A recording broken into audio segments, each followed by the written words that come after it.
Hello and welcome to Nirmal, ladies and gentlemen. I'm Dadia. We have with us Kunal, Shah, Head of Commodities Research, joining in. Kunal, welcome to the show. Uh, Clearly, if you see the API data that has come in, they're reporting a rise with regards to where crude inventories are concerned.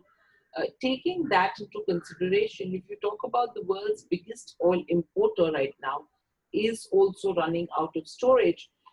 Taking these cues into consideration, what's the kind of move that you're expecting?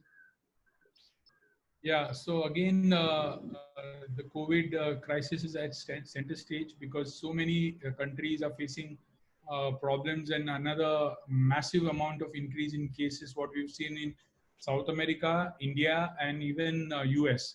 So this crisis is at the center stage for crude oil.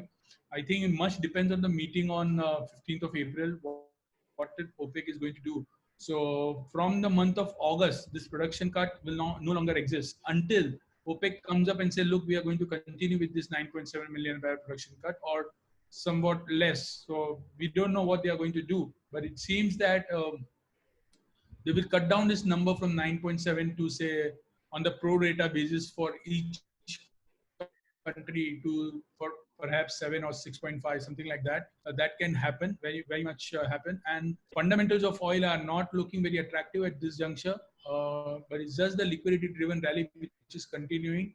So I would say we recommended, the other day on Monday that oil can go to 308090, then that's it. So I think today we can take a slight of contra call 3070, 3060. We can go short, put a stop loss of 3120 and expect it to go down to 2980, 2970. So this is only short strategy I'm giving for evening session. Right.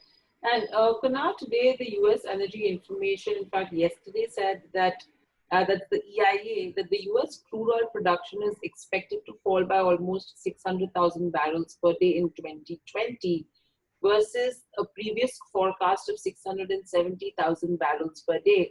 And today, I think we have the EIA crude stock data that will be out later as well. How important is that data going to be in terms of price movement? It's going to be very important because any massive increase in the Cushing, Oklahoma will lead to some selling pressure on oil. Oil, remember, is at $41. Who would have imagined, when it was trading at $2, $5, $10, and from there you almost see the recovery of massive from $10 to $40. So I think all the positive news flow, liquidity, everything, most of these things are priced in right now. So before for me to go long in oil, I would need some more data, some more evidence, some more action by OPEC. What is going to happen going forward? Then only I would be very bullish at.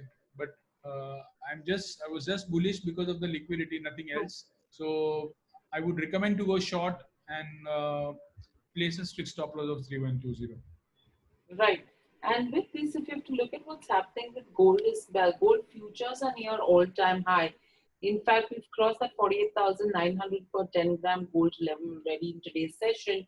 Do you think short term you could probably see some bit of an update for the next couple of trading sessions? Yeah, so I explained everyone last on Monday regarding silver, what is happening with silver and gold. Also, I clearly mentioned that $1,800 fundamentals of gold were not bearish. We were expecting a bit of profit taking, but it did not come. So $1,800 has already been breached. So I Correct. don't think so now. With the stop loss, we should be on the long side.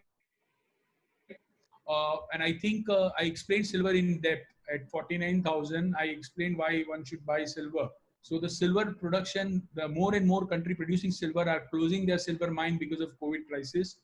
And 30% of the production comes from Peru, Chile, Mexico, these South American countries. And most of the silver mines, the big mines are closing down there because of the COVID-19 crisis. So I was expecting earlier silver production to be down by 5 to 6%. It can be 7 to 8%. So remember, what speculators like is whenever you see a drop in production, at that time you get more opportunity to go long and create massive long position because you don't get overhang of supply. supply, and the silver scrap supply is also not coming in the market. So overall, silver looks very bullish. 50,300, 400 go long. 51,000, 51,200 are the levels what you can see. Right. And overall, if you have to look at what's happening with the base metals as well, what would your view be? Base metals, we have been recommending copper and nickel mainly to go long, and we have seen that both commodities have done well. Copper is already at 373 today, and we made a high of 75, and nickel is already at 115. But I'm still of the view that it can still go up. Strict stop loss 371, you can buy 67, 68 places stop loss. 60, 70, 370, sorry, go long at 471, 472, put Hmm. a strict stop loss of 468 and expect it to move up till levels of 477 to 478.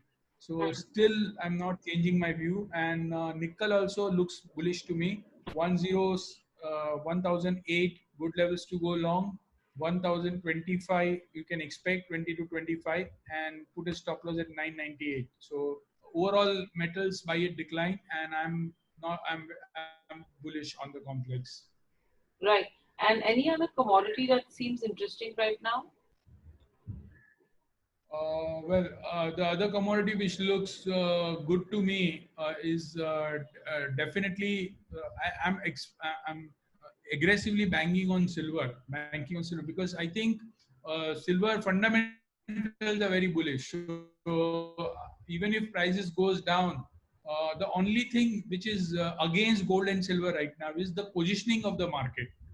That is the Hmm. only one thing which doesn't bring comfort to me. So rest of the all things. Yesterday, Trump talked about another QE. So I don't know what they are up to and how much money they are going to print it. So I think everyone, most of the hedge funds, most of the funds are long in gold. So everyone is long. That is the only thing negative in gold. Rest all things are positive for gold. So consensus view is bullish that, and because of that, we can see some shakeout whenever it happens. But till then, I think we should enjoy the ride and go along. Today, we've also given a call on NSE option contract, the gold mini contract. So if somebody is having a problem in getting NSE options, then please let the IT guy know about why they are not getting. But I think the option volumes are gradually picking up. So we have decided to give a call on NSE option also. So please, you can just trade as per the strict stop loss in that calls. Right. And are you expecting any correction in gold and silver today? That's a query coming in from one of the attendees. So honestly speaking, I was expecting gold to go down because of profit taking, but it did not. So I'm not saying about profit taking because it's already up. So what is happening? Why it is going up? I spoke to some of the big importers. What they are saying is that every day 6 tons, 7 tons of gold is being shipped to US, and that gold is basically taken by ETF. So in US, the gold ETF holdings are up by 25%, back to the levels what we saw in 2012. So massive buying every day. Whatever gold is coming, the ETF guys are buying it. The investment demand. Hmm. So I was thinking that gold should give some correction. I was fundamentally bullish, so was not expecting it to crash, but I was expecting correction. It never came. So I'm forced to recommend you to remain long. Right. So advice is right now at least to remain long with regards to where gold and silver are concerned. Thank you, Kunal. Thank you so much for joining. And I think we just had one query coming in today from Piyush Goel. But we will come back with Kunal as well. Today is a Wednesday, Friday. He will be back with us to give us more. Thank you so much.